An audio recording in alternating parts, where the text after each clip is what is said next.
Okay, today for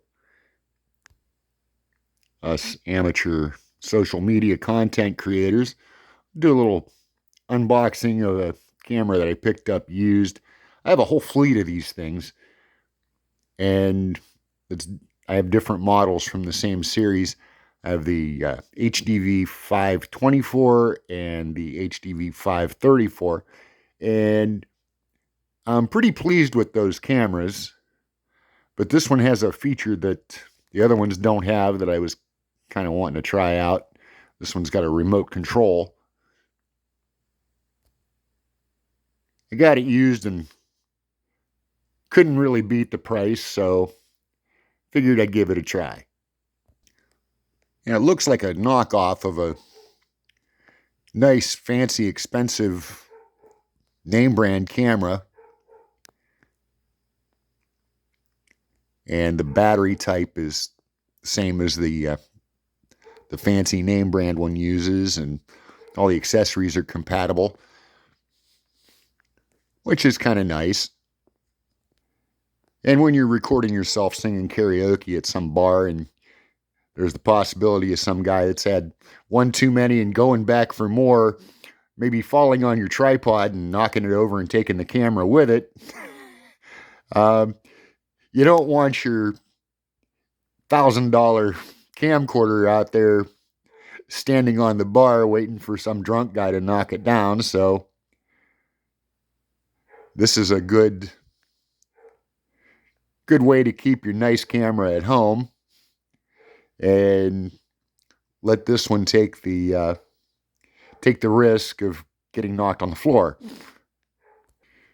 These generally record good video, especially when I use a Bluetooth connection directly to the mixing board, so I get the sound. Um, you see, it's got the 3.5 millimeter jack right there in the middle, down at the bottom, and that's a nice place to plug in your Bluetooth receiver. And they switched over. The old ones had mini USB, and this one's a USB Type C connector, and then they've got the I guess that's mini HDMI, just in case you wanted to use your flat panel TV as a studio monitor. You could hook it up through that and put the image from the little screen here on a considerably larger screen if you wanted to. So that's a neat little feature. Like I said, they take a standard battery pack that's interchangeable with the other cameras in this series. So I've got plenty of spare batteries, and I've even got little charging docks for them. Seems like every time they add a new feature that I like on these things, they take away one from the older models that I really liked and I'd kind of miss, like the microphone. The older ones had a little brass insert in there with a 1/4 20 thread, so you could put it on a separate stand if you didn't want to put it right on top of the camera. These lens hoods are neat, but I kind of like the accessory wide angle lens that came with the earlier model, the 524. And I even went out and bought another 0.39x wide angle lens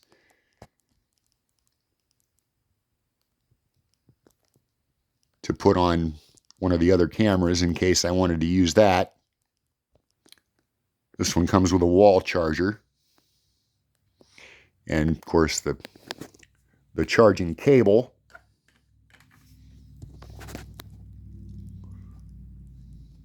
And I mentioned the HDMI earlier. It comes with a little 6-foot cable. I have a 10-footer that I use with the other camera, so this one's adequate, but not ideal. Anyway, the 534 and the 544 both have this little stabilizer hand grip thing that attaches to it. And I'll be using mine with a motorized gimbal mount, so I won't be using this. But I do have the other one, and I've got a fancier hand grip. I've got all kinds of accessories that go with these things. And this is the reason I decided to try out this model. It's got this little handheld remote control. A little bit easier to work than the little app with the smartphone.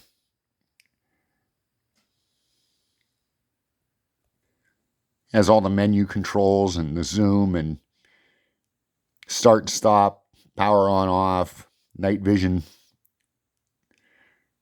All that is on the remote.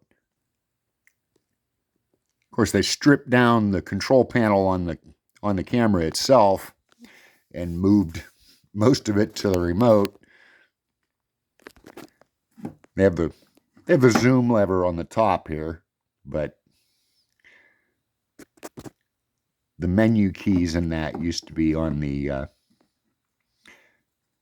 four-way key used to be on the camera itself, on the 524 and the 534.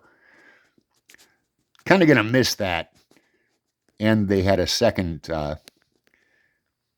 memory card slot right on the control panel on the 524 and the 534. I think I'm gonna miss that, because sometimes when a friend asks me to record them doing their songs, they'll want to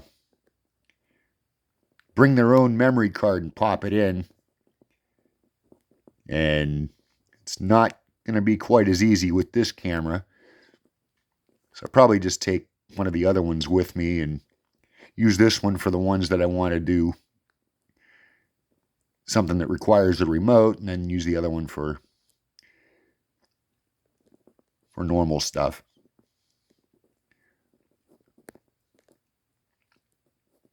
But sometimes I do 2 and 3 camera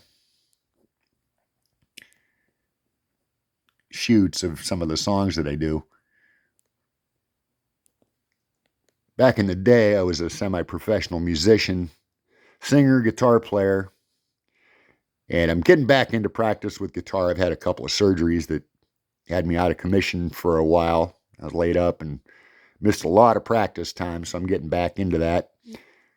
But for now, I'm just doing the karaoke scene a couple times a week and keeping my singing voice up in shape. And then I leave the guitar at home and sit down and do some practicing a couple times a day. And I'm getting there. Nowhere near as smooth and fast as I was before, but hey, it all takes time. Like the other cameras from this series, this one's not too bad. It's a pretty neat little camera. It is what it is. It does what I need it to do. I could say I'm kind of pleased with it.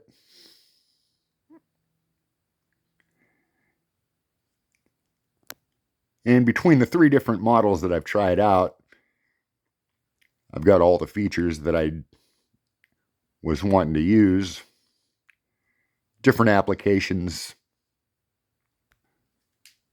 So yeah, if you're looking for a nice cheap camera that will get the job done, won't necessarily be as great as the brand names, I'd say this one's adequate.